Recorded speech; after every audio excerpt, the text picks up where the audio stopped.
ஒரு பசுமை நிறைந்த கிராமம் இருந்தது. அந்த கிராமத்தின் பெயர் கீரை கிராமம். அங்கு மனிதர்கள் இல்லை, எல்லாம் கீரைகளே பேசின, நடந்தன, விளையாடின. ஒரு நாள் காலை முருங்கைக்கீரை மாமா சொன்னார், குட்டீசே, இன்று பள்ளிக்கு நேரமாயிடுச்சு. பசலைக்கீரை புத்தகத்தை தூக்கிக் கொண்டு ஓடி வந்தது.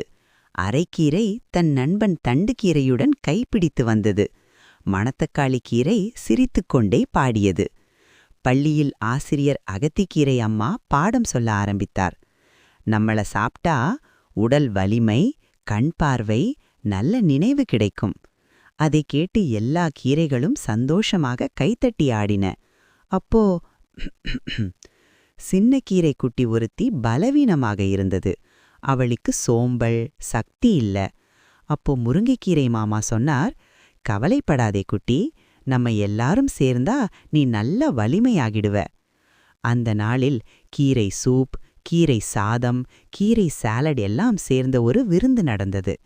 சின்ன கீரை குட்டி சாப்பிட்டதும் முகத்தில் சிரிப்பு, கண்ணில் ஒளி, காலில் ஓட்டம்.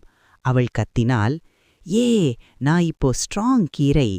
அதைக் கண்டு எல்லா கீரைகளும் பாடின, கீரை சாப்பிடு தினமும், உடல் மனம் சந்தோஷம். சின்னம்மா உங்களுக்கு வீடியோ பிடிச்சிருந்தா ஷேர் பண்ணுங்க, சேனல் சப்ஸ்கிரைப் பண்ணுங்க.